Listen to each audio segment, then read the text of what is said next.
കുട്ടികളെ നമ്മൾ ഇന്ന് നോക്കുന്നത് എന്താണ് കമ്പ്യൂട്ടർ എന്നുള്ള സെഷനാണ്. കമ്പ്യൂട്ടറിന്റെ അഡ്വാൻറ്റേജസും ഡിസഡ്വാൻറ്റേജസും അതിൻ്റെ കാര്യങ്ങളും പറ്റിയാണ് ചർച്ച ചെയ്യാൻ പോകുന്നത്. നിങ്ങൾ എല്ലാവരും കമ്പ്യൂട്ടർ പഠിച്ചിട്ടുള്ളതാണ്. കമ്പ്യൂട്ടറിനെ പറ്റി നിങ്ങൾക്ക് അറിയാം. എന്താണ് കമ്പ്യൂട്ടറിന്റെ ഡെഫിനിഷൻ എന്നൊക്കെ എല്ലാവർക്കും അറിയാം. എല്ലാവരോടും ചോദിച്ചു കഴിഞ്ഞാൽ അവർ പറയും കമ്പ്യൂട്ടർ എന്ന് പറഞ്ഞാൽ ഒരു ഇലക്ട്രോണിക് ഡിവൈസ് ആണ്. കമ്പ്യൂട്ടർ എന്ന് പറയുന്ന വാക്ക് ഒരു ലാറ്റിൻ വാക്കായിട്ടുള്ള കമ്പ്യൂട്ട് എന്ന വാക്കിൽ നിന്നുമാണ് ഉണ്ടായിരിക്കുന്നത്. കാൽക്കുലേറ്റ് ചെയ്യുക എന്നുള്ളതാണ് ആ വാക്കിൻ്റെ അർത്ഥം.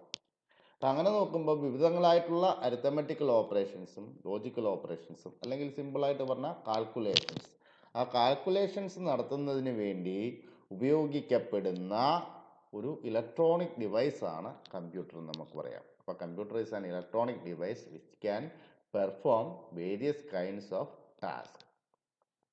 വിവിധങ്ങളായ ജോലികൾ വളരെ വേഗത്തിൽ ചെയ്യുവാൻ കഴിയുന്ന ഒരു ഇലക്ട്രോണിക് ഡിവൈസിനെയാണ് നമ്മൾ കമ്പ്യൂട്ടർ എന്ന് വിശേഷിപ്പിക്കപ്പെടുന്നത്. ാണ് നമ്മുടെ കമ്പ്യൂട്ടർ പ്രധാനമായും ചെയ്യുന്നത്. നമ്മുടെ കമ്പ്യൂട്ടർ പ്രധാനമായും 4 ജോലികളാണ് ചെയ്യുന്നത്, അഥവാ 4 ഫങ്ഷൻസ് ആണ് ചെയ്യുന്നത്. 1 input, 2 process, 3 output, 4 storage.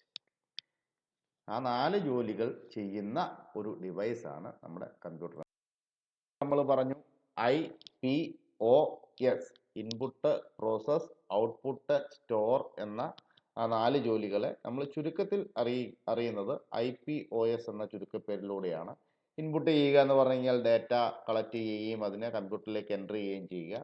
Process ചെയ്യുക എന്നുകൊണ്ട് ഉദ്ദേശിക്കുന്നത് നമ്മൾ എൻ്റർ ചെയ്യപ്പെട്ട കമ്പ്യൂട്ടറിലേക്ക് നേരത്തെ കൊടുത്ത ആ ഡാറ്റയെ എടുത്ത് ആവശ്യാനുസരണം പ്രോസസ്സ് ചെയ്ത് അതിന് യുക്തമായ ഒരു ഇൻഫർമേഷനാക്കി മാറ്റുക.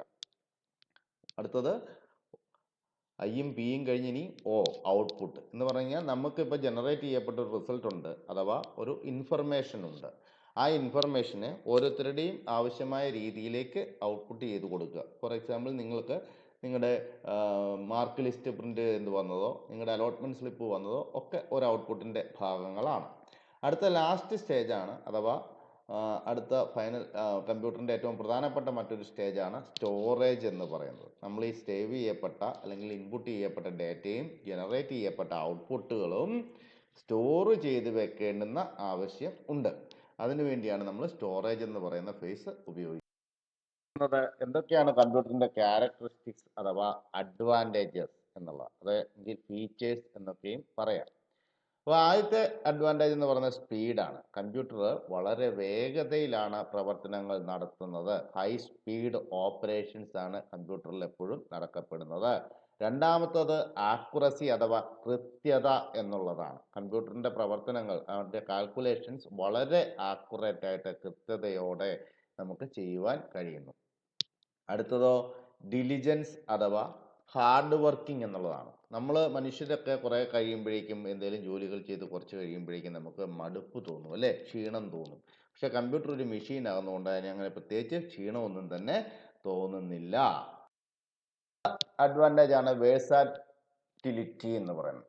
അതായത് കമ്പ്യൂട്ടർ ഒരു മെഷീൻ ആയതുകൊണ്ട് തന്നെ അതൊരു വേഴ്സാറ്റൈൽ ടൂളാണ്. എന്ന് പറഞ്ഞാൽ അതിന് ഏത് തരത്തിലുള്ള ജോലികളും ഏത് തരത്തിലുള്ള വിവിധങ്ങളായ ജോലികൾ ചെയ്യുന്നതിന് കഴിയുന്നു.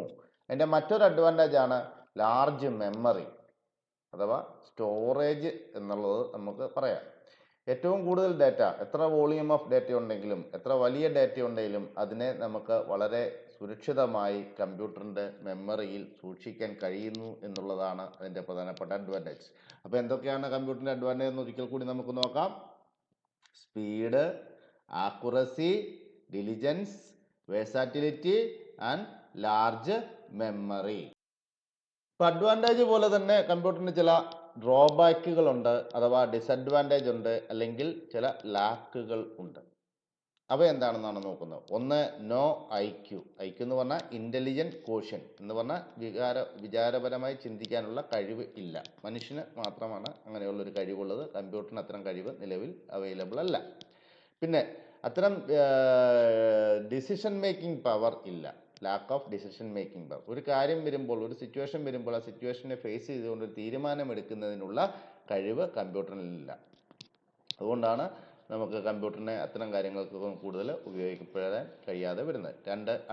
മൂന്നാമത്തേത് നോ ഇമോഷൻസ്, വിചാരങ്ങളൊന്നും തന്നെ കമ്പ്യൂട്ടറിന് ഇല്ല. മനുഷ്യനെ പോലെ മറ്റ് വിചാരങ്ങളോ ഒന്നും തന്നെ ഇല്ലാത്ത ഒരു ഡിവൈസാണ് കമ്പ്യൂട്ടർ എന്ന് പറയുന്നത്. അപ്പോൾ ഇത്രയും കാര്യങ്ങളാണ് ഇന്ന് നമ്മൾ നോക്കുന്നത്.